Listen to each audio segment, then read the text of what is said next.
ត្រីត្រៀមអស់រដូវនិងគាត់អស់រដូវតែម្ដងតើអាហារអ្វីខ្លះដែលល្អសម្រាប់ស្ត្រីនៅក្នុងវ័យហ្នឹងខ្ញុំឲ្យបងប្អូនទាំងអស់គ្នាខាង3ប្រភេទអាហារចោះចាអាហារទី1ដែលខ្ញុំលើកទឹកចិត្តបំផុតហ្នឹងគឺអាហារសម្បូរទៅដោយកាល់ស្យូមគឺគេហៅថាពពួក nutrition ដែលបំពន់ទៅដល់កាល់ស្យូមរបស់ស្ត្រីព្រោះស្ត្រីកាលណាតែគាត់អស់រដូវនឹងត្រៀមអស់រដូវអ្វីដែលគាត់ប្រឈមមុខហ្នឹងគឺបញ្ហាពុកស្ពោតឆ្អឹងហ្នឹងតែម្ដងចាអញ្ចឹងអាហ្នឹងគឺចាំបាច់មែនតើសម្រាប់ស្ត្រីរបស់យើងនៅក្នុងវ័យ40ទៅ40ឆ្នាំឡើងទី2គឺប្រភេទបន្លែផ្លែឈើឬក៏ផ្លែឈើដែលហៅថាសម្បូរប៉ូតាស្យូមចាសម្បូរសារធាតុអេឡិចត្រូឡៃចាហើយក៏វាមានតួនាទីទៅសំយោគឲ្យតុល្យភាពអរម៉ូនស្ត្រីក្នុងនោះខ្ញុំបែរ recommend សម្រាប់អ៊ំចាស់តែម្ដងគឺដូងអ៊ំកំចោលចាផ្លែដូងហ្នឹងគឺល្អមែនតើដោយសារតែក្នុងសារធាតុរបស់ទឹកដូងទី1វាបរិសុទ្ធទី2វាមានសារធាតុអេឡិចត្រូឡៃចាមាន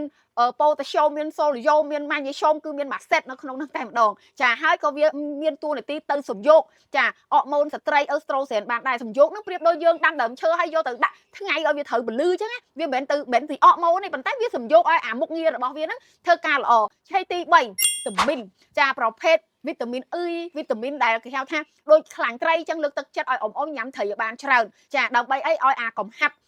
ខ្លាញ់ហ្នឹងវាជួយទៅដល់អាតសៃឈាមបេះដូងវាជួយទៅដល់សន្លាក់អញ្ចឹងនៅក្នុងត្រីសមុទ្រឬក៏ត្រីយើងហ្នឹងវាភាគច្រើនសម្បូរអូមេហ្គា3ហើយអាហ្នឹងគឺជួយបានល្អខ្លាំងមែនតើហើយបន្ថែមទីអេកស្ត្រាខាងក្រៅគ្រាប់ធញ្ញជាតិឬក៏ប្រភេទប្រេងក្នុងហ្នឹងមានប្រេងផ្កាជ្រូករត់ចានៅស្រុកយើងមានតែប្រេងដែលស្រុកយើងអត់មានហ្នឹងគេហៅថា evening primrose ចាប្រេងហ្នឹងគឺល្អ